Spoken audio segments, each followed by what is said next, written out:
Okay, now we're on everything. All right. Well, Welcome to the locker room. welcome to the locker room. We're Bright, back. yeah, bright and early in the morning. There's a post right in front of my face, but that's okay. Uh, Gotta fix it. well, Gotta we'll, get it together. we'll Get it. just we'll just move over a little bit. Okay. Working through everything. Yeah, we had a little fiasco where some sound panelings kind of blocked the vent, and it sounded like a jet engine turning on. Exactly. Not ideal for when you're recording audio, No. But but we're getting it together, one step at a time. once One at a step at a time. time. We're not quite pros yet, but we'll get there. uh, Yeah. So last time we chatted a little bit about intentions, about what our intentions for this discussion is going to be, yeah. which is um, truthfulness to self and honesty to self. Right. Kind of Right. putting yourself first and foremost, and having that open discussion with ourself. Yep. I just remember big chat point that we had last time about Shrek was that we are built on many different layers that we eventually peel back and Yeah. reveal who we are. Yes.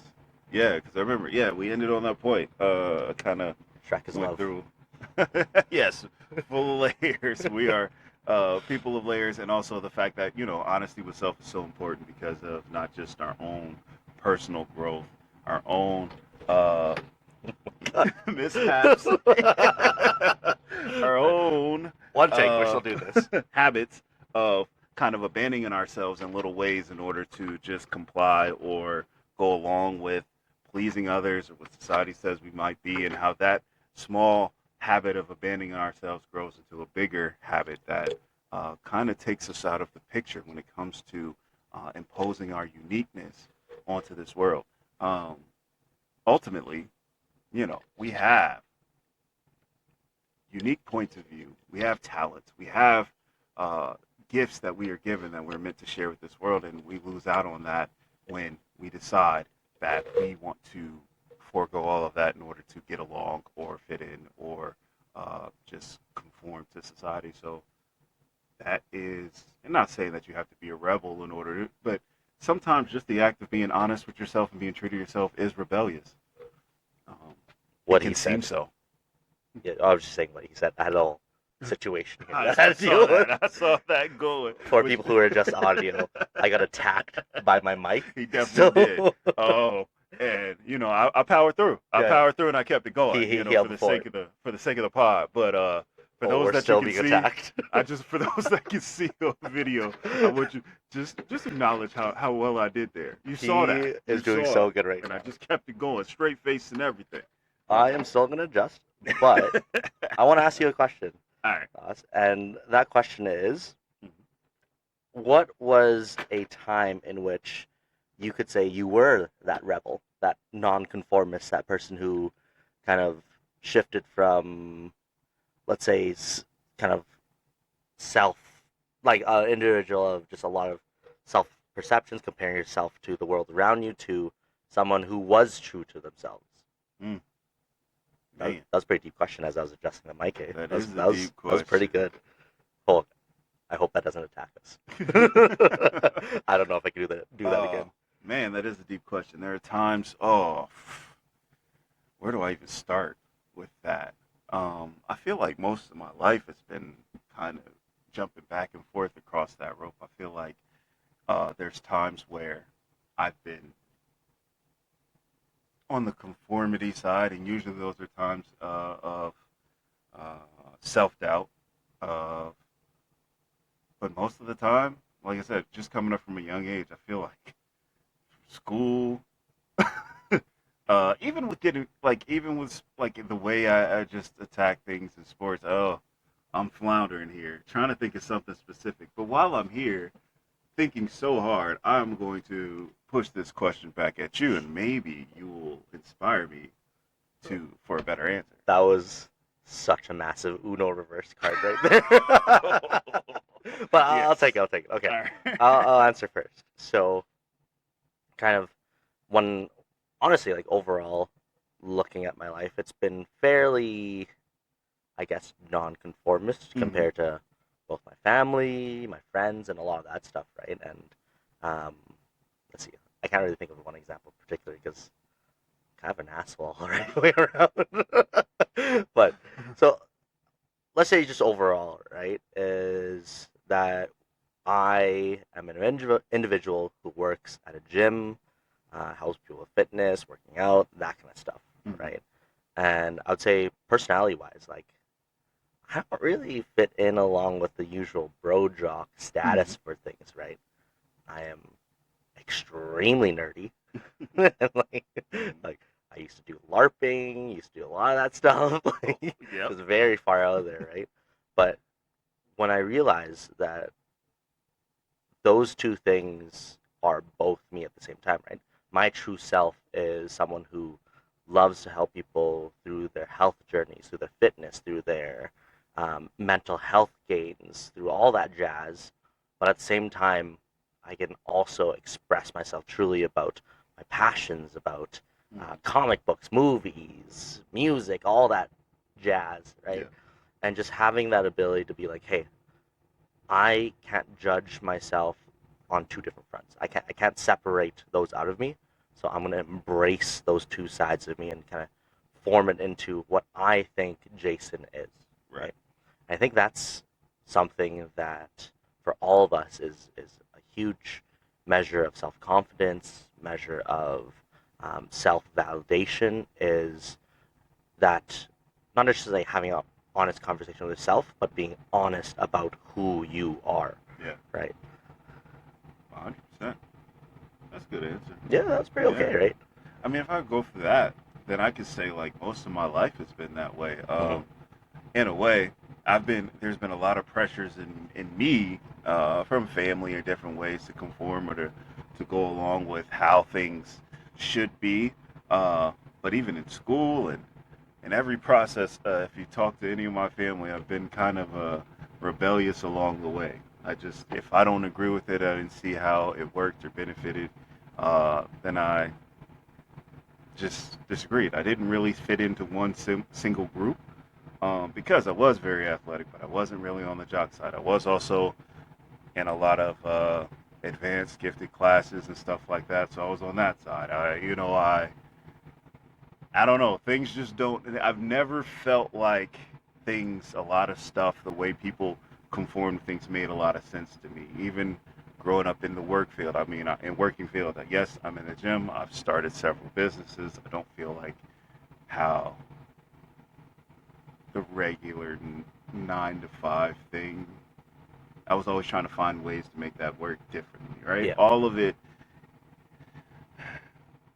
I have always pushed. I've always had people I've pushed. I've tried to push myself to extremes to getting out there. I've also pushed the people around me. I feel like when I watch people, I see different gifts in them. And maybe it's because my own experience in life of kind of pressures to conform, even though, and finding ways to get along in my own life, I have felt like I had to dim certain parts in order to try to survive. But when I see that in others as well, it's almost like I just can't, I don't know, I'll push against it. And it seems a little bit against the pale or whatever. But I don't know. That's just life. I find, and I don't know, I see it as not a shame, but I watch people and I know what it can feel like in order to, when you make that habit of abandoning yourself. If you look at it on a physical scale, that's kind of how we let ourselves go physically. There's different aspects that can contribute to your physical health, of course. Oh, for sure. But those little choices, right? There's little choices we make, and that's kind of why I like to attribute a lot of things to the physical spectrum, like the physical outlook, because how it works out here is a macro, it's also an example of how it works internally and mentally, right? If we make those small habits of not choosing what's best for ourselves, what's true to ourselves, and maybe for reasons that it feels good in the moment, maybe for reasons that it's a protective mechanism, maybe it's a mechanism in order to just feel better in the moment because we need that. Um, those habits build up and then it becomes part of a lifestyle, part of how we do things. And we look down the road and we find out where what happened. we look back and we're just like, what happened to me? Where the changes come from? And it's those small habits. And internally, we do the same thing. It's the small presence. And now I'm going off on a tangent because like it's the small steps we make, right? It's the small steps we take. It's not this big thing. Sometimes, a lot of times, we talk about showing up, and it's like this big grand gesture. Like I'm gonna show up as myself in this, and I'm gonna, I don't know, I'm gonna talk to everybody, and I'm gonna stand up. But it's the little things. It's the little choices. It's the little times where somebody says something that you might disagree with, and you stay quiet, or you just laugh, or you just nod your head and feel like, ha ha ha. Yeah, You know like what what I I'm doing right now. Nodding my head and saying, yeah, yeah. right. Exactly, right. Those are the moments that count. Those little moments where we step up, and again, like we talked about in the um intention setting the intention episode, it's little things like when people ask you how you're doing, Hmm. right? Be Just honest about it, be honest. right? Like you said, it doesn't have to be you know, let me dump my entire life what's happening. No, it can just be like, simple as, you know, having a rough time today, Yep, but I'll be all right. exactly. Or I'm working through it, or something, right? Or everything's not that great, but I'm working through it. Something as simple as that uh, just allows you to be honest with yourself and to choose yourself rather than abandoning yourself. And those building that habit across the board can help you physically, it can help you mentally, uh, all those ways. And I have no clue if I actually answered any of the questions, but I did say some things. I So there you think I think you had a lot of good ideas in there, and you did answer the question, go. Okay. just in the usual Nas way of saying a million different things at once. But I think a few big points and what I'm here for, as well as what we did during our locker room chat, was summarize what this man says is that the best way to approach yourself with truthfulness is to conform to nonconformity, right? Mm. Is to look at yourself and value those things that make you different, those things that you can celebrate and hold you apart from the world around you, right? And rather than looking at, say, the social norms or the gender norms or whatever it may be, what is true to you is way more valuable, and it is going to set yourself up for success way more than if you were to just do the usual routines, regularity, and social norms, right? You know Is what? what was it? You know, What, this what are is you going why to it's say? difficult for me to answer this Okay, question. okay, okay. This is why. Talk. Tell me. Again, same analogy, physical Mhm. analogy. I tell people all the day, when you have a successful, when you look back on your journey of success or physically, right? You Okay. don't remember the bad days as much. Don't remember the good days. True. You don't really remember the days where you did the right Yep. thing. You remember the days where Things it was went hard, bad. it was a struggle, things were bad. Those are the things you remember. So even in answering this question, I feel like the majority of my time, I feel like I've been fighting this thing Hmm. in my own family growing up, and society things, because I grew up in the South too, and I grew up in the South, and at the time, as a family, my parents were strong and practicing like Islam, right? So in the southern U.S., I was like the only person ever. So just going to school period was rebellion. We didn't say the Pledge of Allegiance. We didn't do all these things. So I feel like I was constantly against the norm. Yeah. Constantly trying to be converted to. Wasn't as accepting back then. Uh, That is one way to put wasn't it. accepted at all, and that's just one aspect that wasn't accepting Yeah. about being in the South.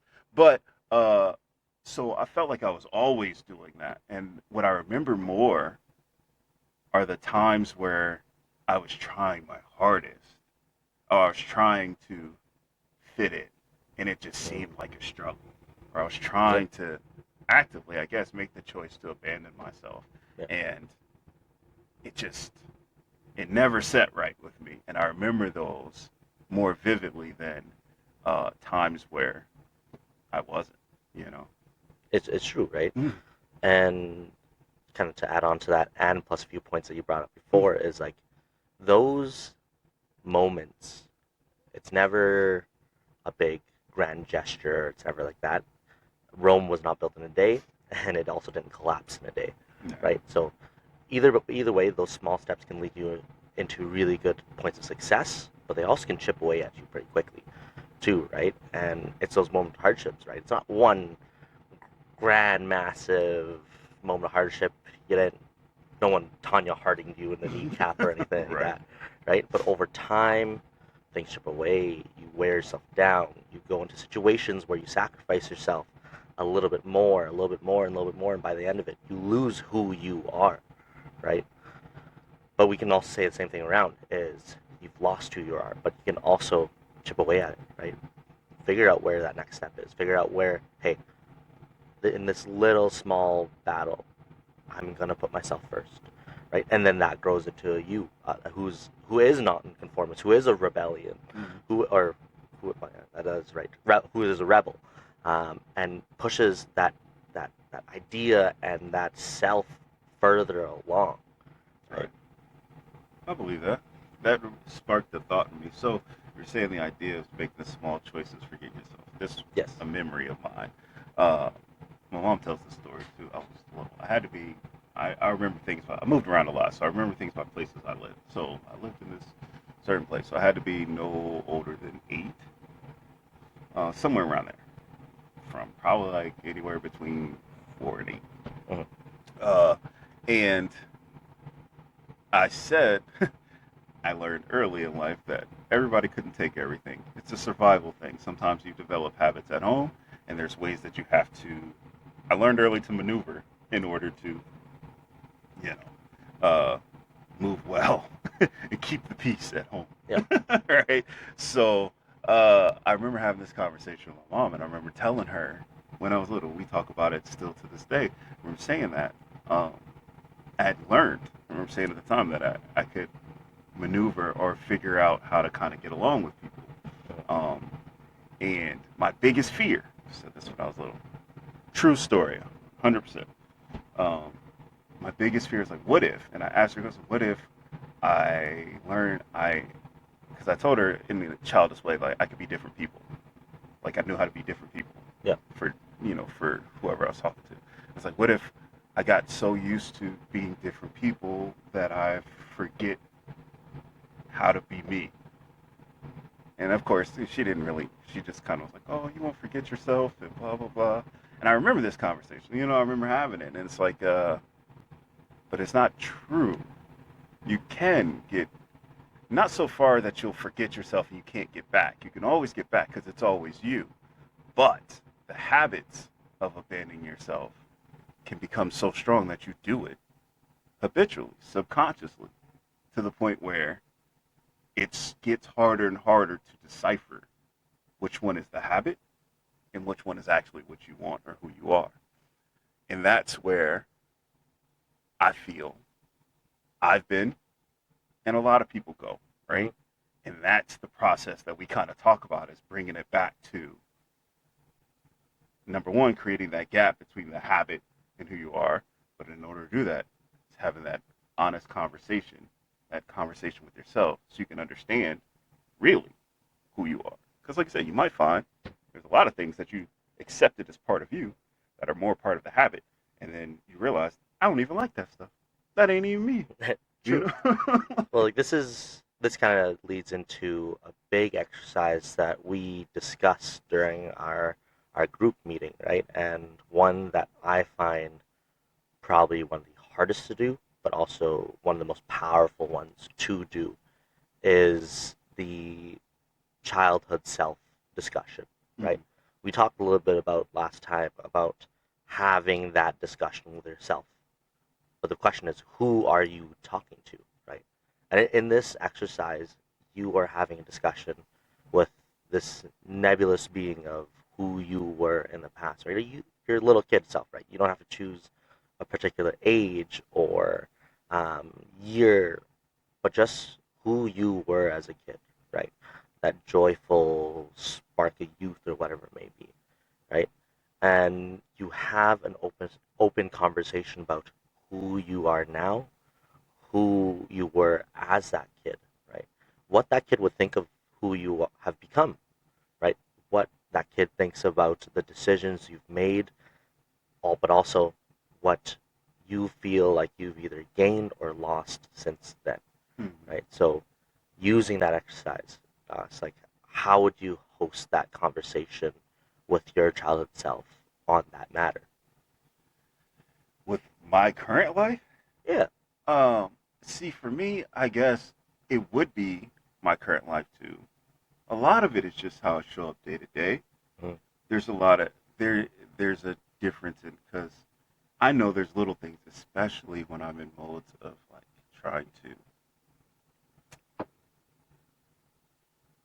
I might be in a safety position or a position of like trying to uh, overcome things in my life that things might be going crazy, like they had been Yeah. pretty recently. Yep. So then I kind of revert to this, like, okay, trying to get in, find safety. In that, there's a lot of the safety is picking up on old habits. Um, like how I show up day to day. For me, I think of it differently. Like it's the comparison of life. I guess there's certain things that I want to put out into this world for sure. If I was to have this Hmm. conversation with myself, that I have taken a step back from, Yeah. and if I'm honest, I want to get back into that. So, and doing that with confidence and confidence that has, um, that might seem misplaced, uh, based on everybody else's thoughts. That's just kind of how the world is. If you want to succeed at anything, it's always going to seem misplaced Yeah. compared to everybody else. Well, But also, how I show up on a daily basis. Like, there's certain things that if I talk to myself, if I was to talk to my childhood self, like, I seem really nice, and I'm gonna be real with you.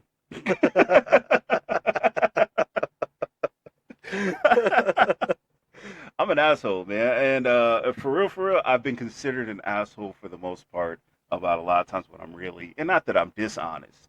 Most of the time, I don't, because I don't like to allow myself to be dishonest with people. I'll be quiet, or I won't say anything. I just step back. That's he's how I been do it. quiet with me a lot.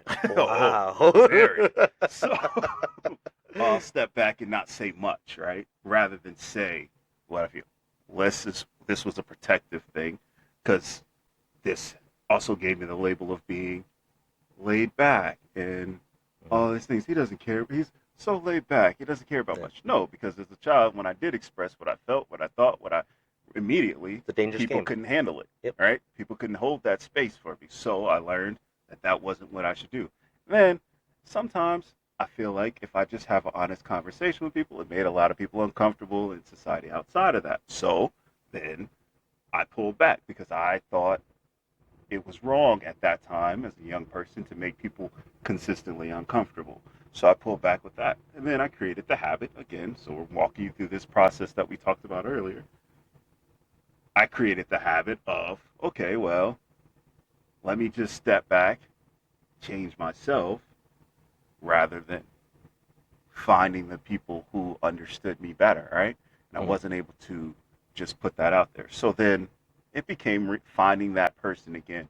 You know what helped me though? This is a side note. You know what helped me? What helped? Acting. Acting classes helped me a lot with that process. Yeah. I just want to throw that out there. Sometimes we get very analytical and very about how to get back there, but sometimes it's something that kind of just throws us out of our comfort zone, and I'll tell you why. So, Okay. I remember the camera catches everything. A lot of times Uh-huh. in acting class, you have to do everything directly in front of the camera. Yeah. And the moment you think, you step back, you hesitate, you're in your head, there's that gap between you, your true emotion of what you want to express, and that thought process that we go through a lot. The camera sees it. So, the whole process with acting is eliminating that gap Mm. and truly expressing how you feel in that moment, how you would feel in that moment. Even if it's somebody else's words, it's your emotions, it's your immediate response, Yeah. and you have to get rid of that.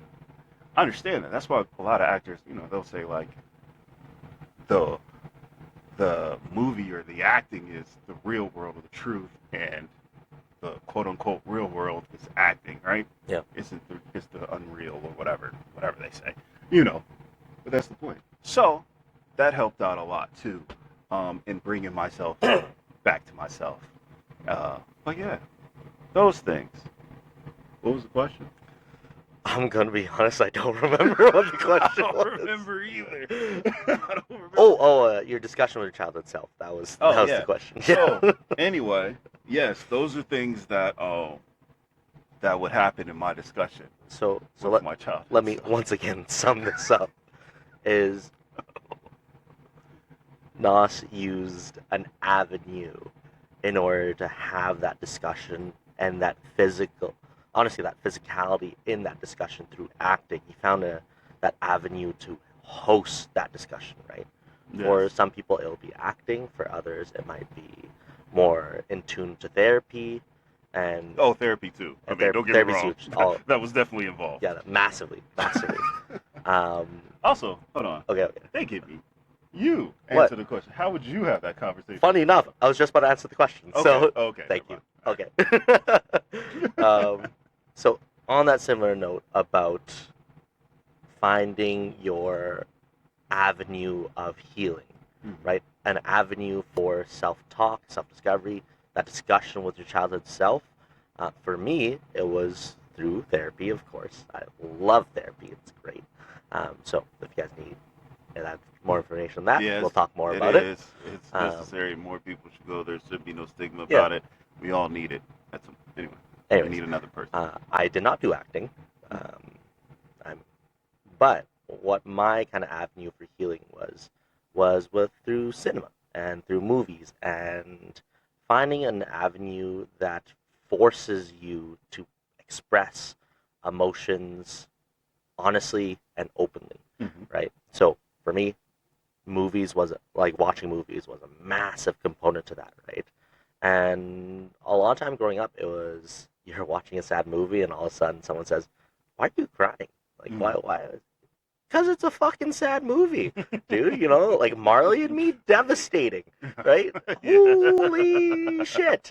But Right. but having that honest discussion, letting there to be a situation that allows you to be truthful to yourself, right? So what I'll do is, I've done this since I was a kid. Was I'll have a book with me as I'm watching a movie or a show or something like that, and I'll write down how I'm feeling throughout it. Right? It won't be like obviously I'm not going to go like my dearest Patricia, it's been a fortnight since. Like, it's not long soliloquies or anything like that. It's like one or two notes. Like, at this moment, I feel upset, right? And Right. just to build a little bit of more acknowledgement that I am feeling emotions, because that was a massive part of me that when I had a discussion with my childhood self was something that I lost, right? As a kid, you're told to be open about how you feel. You're allowed to cry. You're allowed to be angry. You're allowed to get really happy. People think it's cute, right? Yeah. But at a certain point, you're told, hey, those emotions, you're not to hold them in the back burner, right? Put them away. Um, my hardest moment growing up was this is gonna get real pretty dark right now, but was when my grandpa passed away, and it was at his funeral, and I remember a bunch of group of um, my dad's friends and stuff like that. I was crying, of course. I was quite young. I think I was like 14, 13, somewhere around there. Um, but I remember them telling me, Jason, do not cry, Mhm. right? Mhm. And I think that set myself up for a slippery slope where I went into situations where I was hurt, I was upset, I was feeling emotions that should be expressed, but instead I said, Jason, don't cry, Right. and hold it in, right?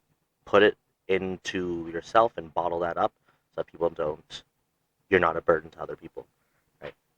But realistically, you holding those things once you get older becomes the burden, right? Yeah. So it hasn't been until quite recently that I've been like, hey, I need to let this stuff go. I need to have a discussion. I need to open up about these deeper emotions and allow myself to feel things other than just quiet, calm.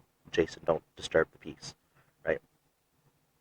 I have to use movies and those moments of high emotions to kind of spark a little bit of progress into myself, right? One of my favorite movies to watch is Millennium Actress, right? Mhm. Movie by Satoshi Kon, highly recommend it.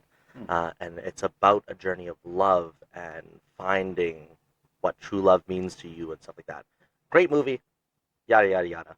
But the big thing about it is that movie alone helped me understand that like for you to heal, you have to always kind of push that avenue about understanding your past and connecting to your present, right? And that movies in general for me have always been that avenue for self-discovery, right? Comic books as well, right? And we talk a lot about it, Yeah. about what these superheroes, what they refer to for us, right? What they're examples of to us. Hmm. And for myself, like comic books presented such a massive avenue of like I'm gonna look up to these characters who aren't just um, people or anything like that, but they're representations of archetypes, Right. right? And kind of my perspective on healing and what an avenue for myself and my childhood discussion with myself is by going through these archetypes, right? I'll say like, hey, today I feel like kind of Superman, right? That big idea of, hey, I feel like the protector. I feel like um, Superman is the symbol for hope, justice, and so on and so forth. Right. Some days I feel like Batman, right? Which is a Hmm. little bit darker, but I'm someone who is pushing through perseverance and moving along the world with the idea that he has one goal in mind and driven to the point of, well, in his case, a little bit of insanity. But, Hmm. anyways, it really depends on the day, right? And sometimes I use that as also as a cue to figure out how I'm feeling and how I can connect with my childhood self, Right. right? It's something that you never want to lose because that is you. But kind of for me, a big eye opening point was when I was having this discussion with my childhood self, is that I have become the person that would be the protector of my childhood self.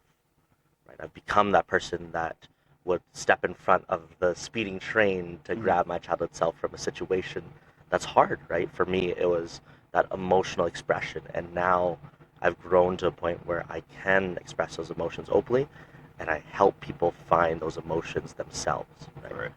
And that was, I think, a massive moment of healing for myself and a moment um, of self growth Yeah. through having a discussion with my kid self. Right? I don't remember what the question was as well. Wow. It was about having the Oh discussion, yeah. so Okay. we circle Okay. back Okay. around. We're good. I have a thought on that too. Okay. Several things. I mean, of course, we're gonna go, but I have a thought like number one, Hmm. well, number two, one of them. Anyway, point is, before I start numbering things, it's gonna be several thoughts. If you look at it from the point of view of, that's what I'm saying, because as you were talking about talking to your childhood self, is for me having a child coming, right? True. Yes. Congrats again. Thank you, thank you.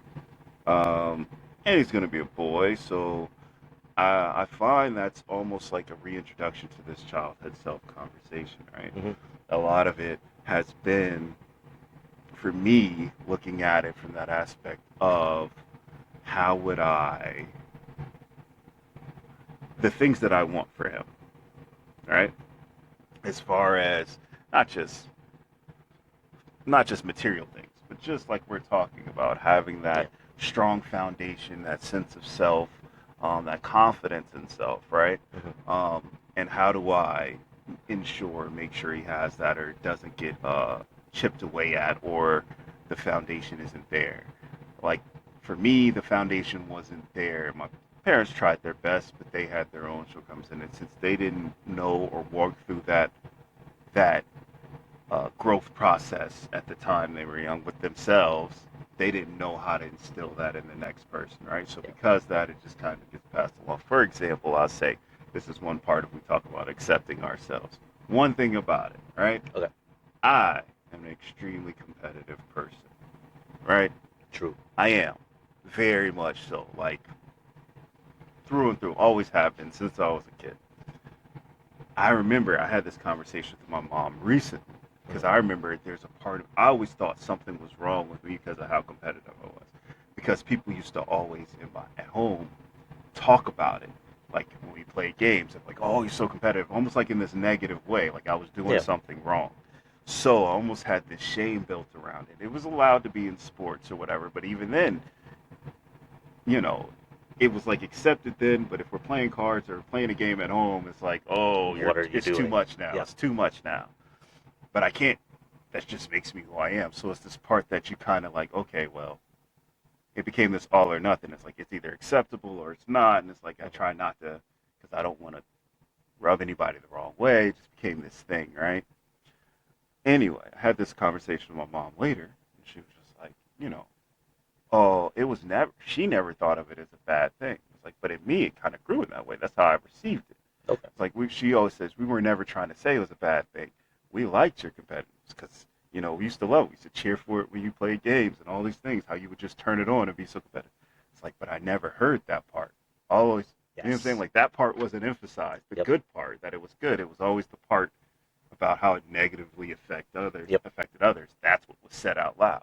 So that had an effect on me because so there's always balance. So when I talk about it with children, I think about it, making sure there's that balance that what the gift that they have or something, it's appreciated, it's loved, it's great about them.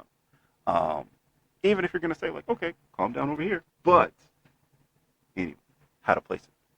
So I say that to say also, when I think about children, I also think about that as a conversation with myself because as I'm thinking about bringing him into this world, creating a place, a foundation where he's able to explore, find, and accept himself, I realize the things that I want him to have and experience, I also have to make sure I give myself so that I know I can, so that I'm sharing with him so that there's no subconscious thoughts. And I'm not saying, of course, I'm going to make mistakes, things are going to happen, but I know, there's no, I'm not subconsciously passing on my doubts, Yep. my fears, right? If I give it myself to myself, then I'm teaching him how to give it to himself. California Love just started playing. It is a very good song, too. Great song. Speaking of love. Speaking of love, that completely derailed my thoughts. So, yeah. Yeah. Anyway, Anyways. that's what I'm saying about bringing in, having that childhood conversation. I just want to think another aspect. I know for me, becoming a parent soon, it also plays into that part, not just for myself, but also how I address my kids or future kids. But for anybody who's a parent out there and is also talking about children, also, I wanted to say this thought came to me, and this is completely to the side. I don't know Okay. if we're gonna, but No, this is well, you can't hear the okay.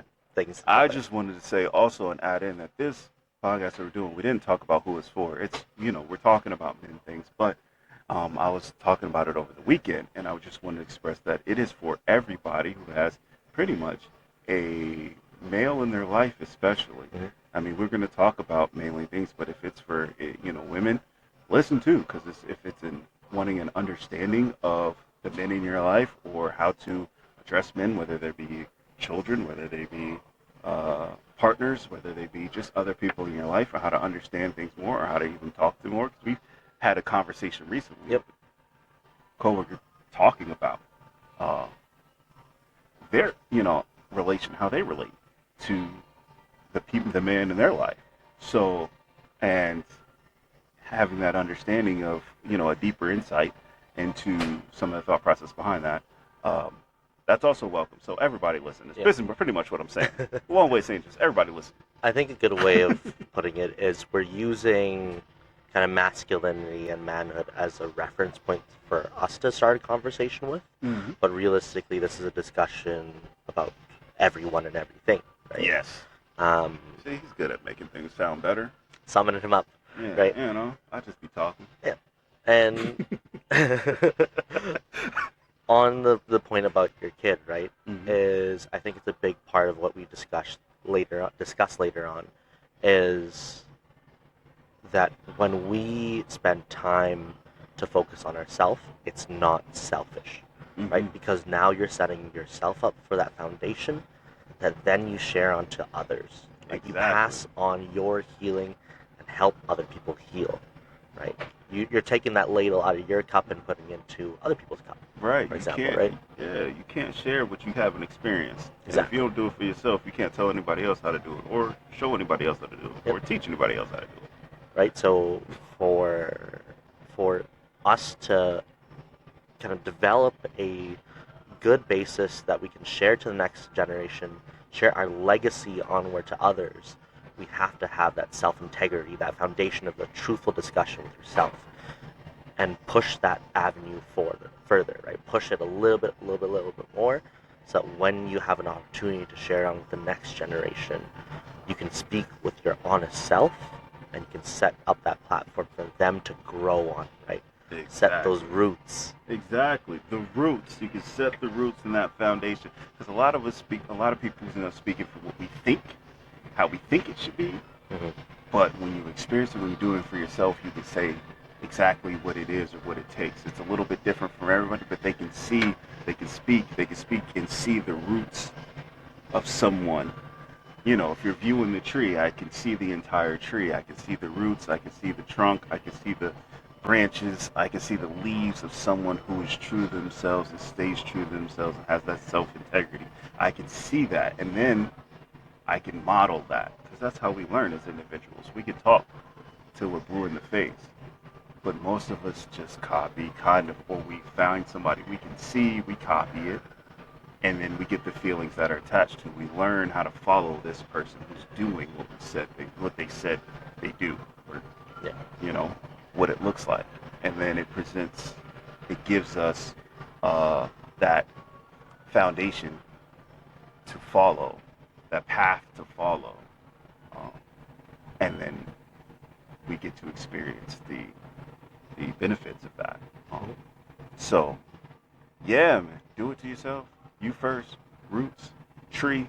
Oh, we're gonna talk a lot about trees. We are certified agriculturalists. No, we're not. Do not use that. That is not it. Not at all. We just like talking about trees as kind of an analogy of how that honesty can open up and share amongst others, right? Yeah. We set up the roots, that flourishes in the trunk, which adds more stability, and then those branch off into those tree branches and fruits that are the legacy that then you pass on. Right. So that's kind of the really fast kind of interlude and we'll talk shift more into about that discussion point. But yeah. I do want you guys to try out that childhood talk discussion point, Yes. right? Try to have a conversation with your younger self about who you've become, who you've grown into. Talk about how you're proud of who you are and about things that you would want to change and work on in the coming future, right? It's a new year, January Yeah. 2026 now. So great time to start those open conversations now so they develop into honest conversations later on. Exactly. And throw in the little times too. Like I said, Yeah. the major things, but also the little moments in the day to day where you feel like you might respond differently if you were being honest with yourself, or how you listen, and just the little gaps in those, and find that. Not in the mindset of curiosity, right? Not judgment. Just understanding. Okay, this is interesting. All right, look at it. Have that mindset of, this is interesting how I show up. Why is that? Why am I showing up differently? What do I expect? What are the consequences that I feel? And are those real or not, right? We get to have this conversation with ourselves and really find that difference and, really return. Mhm. That's all it's about. It's return and identifying again who we are. So you didn't lose it. It's out there. It's up there. It's in there. You know what I mean? It's in you. It's in you. It's not gone. No. Didn't disappear. It's always just rediscovering, right? Exactly. And chip away at it. Don't look at making one grand gesture. Right. Dole it out little by little. Exactly. Yeah, man. Yeah. I think for today, I think it's good. We talked a lot about everything. that was today. yeah. That's good. We got it in, and we will on the we let it go again. We still have no intro music yet, or Outro music. outro music, Or outro tagline. Yeah, But- or a tagline. But So let's come up with this week's one. Okay. The locker room. where we at? Ooh, I'm brain fogging here. Brave Fog? Oh yeah. The locker room. Let things hang out Ew. and let them go in. No. No. Okay. No. Okay. Yeah. The locker room. Go deeper. Yo, I don't know if that's better. Yeah. On that note, No, go definitely deeper. not that. go deeper, Yeah. but let's go with peel away the layers, like we did with the onion. Peel Peel away away the layers. layers, get to the center, Okay. to the root, and we'll still work on that Yeah. tagline. We will potentially. All right.